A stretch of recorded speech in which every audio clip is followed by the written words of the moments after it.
Hi, BEDM 107 students. We are rapidly approaching the end of the term, and there's still very much to do, of course.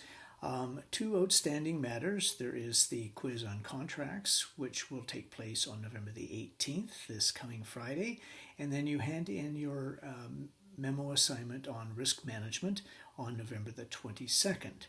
The memo assignment has already been described in great detail in the grading profile posted to eLearn, okay?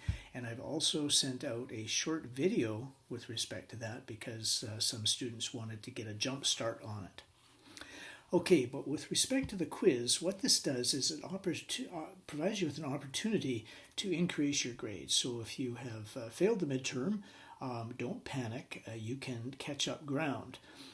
If you've got a D and you want to improve your mark, it's an opportunity to do that too. It's a 3-page, I've got a checklist here, and I'm just going to make sure that I check things off as I go. It is a 3-page quiz, mostly fill in the blanks, some very short answers. It's on a finite amount of material, okay, which does not mean it's easy, but what it means is because there's only a certain amount of material you have to study, there should be an opportunity for you to do much better. All right, let's see. For example, it only covers what we did when we reviewed the contract assignment.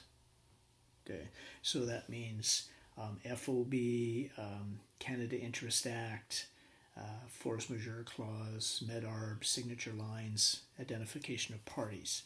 Then there's also the contract drafting sheet, which I handed out when I gave your assignments back. Now, some of you may not have that, okay, because you got your contract given back to you later because you were in that particular class. I have posted that to eLearn, and it is under the week of 7 November to 13th November, okay? So obviously, you have to know the terms in that handout material and material that we covered during the contract. What else is really important is being able to identify the parties. The contract drafting material starts off by talking about sole proprietorships, partnerships, and corporations. You have to know the difference. You have to be able to recognize them and figure out how to put them into a contract. You also have to know signature lines. There's no point in the whole world in having a really wonderful contract if you don't get the right parties to sign, or if the parties sign incorrectly, because then you have an unenforceable agreement. So you have to know signature lines. The other thing that's really important, of course, is obviously knowing property. Now, a lot of mistakes that have been made in the past is if I said, what is real property? People say, oh, it's buildings and things permanently affixed there too, and they get half marks. Because the definition of real property is land, buildings, and things permanently affixed there too. And then property divides into tangible and intangible. So obviously tangible is my cup and the coffee inside it. Intangible would be trademarks and money and things. The difference being that tangible is valuable for what it is. Okay, intangible is valuable for what it represents. So a loonie coin is not worth anything as far as the metal is concerned, but what it represents is $1 worth of buying power. So you have to know that. And you really have to know the different clauses. For example, you have to know that if a mediation clause, or an arbitration clause, is mediation and arbitration, okay? It's not just arbitration, because arbitration doesn't provide an opportunity for mediation first. Choice of law clause, that was in the contract assignment. The law of Ontario shall apply, like why, right?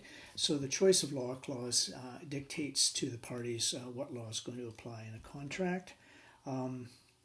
We have the entire agreement clause, which relates to the parole evidence rule. We talked about the parole evidence rule a lot, being very a dangerous doctrine of the common law. And so you want to have that entire agreement clause in there so that it's a heads up for the parties that are entering the contract that if there's a verbal agreement that's not in the contract, it will not be enforceable in court. signature and counterparts, if the parties are far apart. I mean, even Vancouver and Victoria, who wants to go on that ferry to the other place to sign the contract?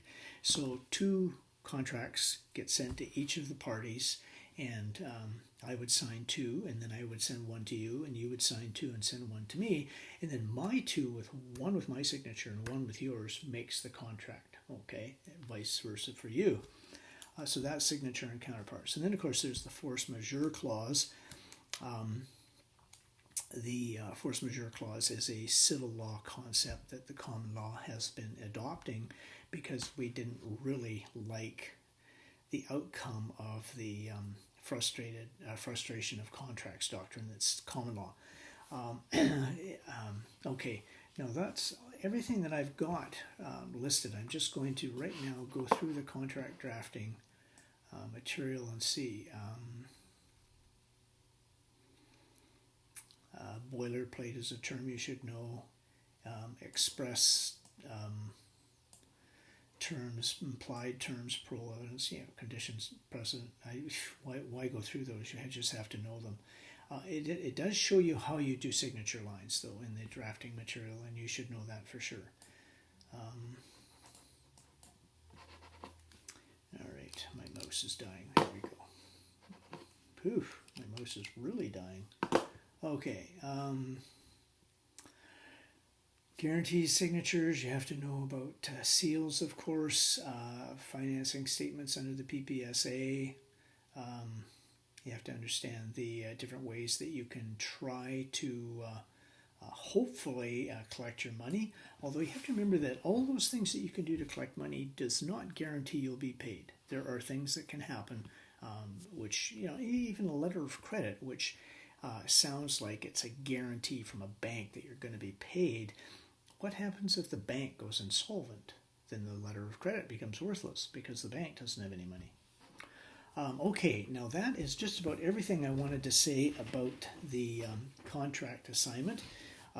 Again, I emphasize that it is not easy, but it is a finite amount of material, which means you have an opportunity to do well. For those of you who have difficulty with those terms, I've told you on numerous occasions to do the Quizlet thing or the index cards, and there's no point in doing those just the night before. You should do them earlier, and you should practice them. All right. Now, if you have any further questions, we will have one class before the quiz is due, and you can ask questions or you can email me. Thank you very much.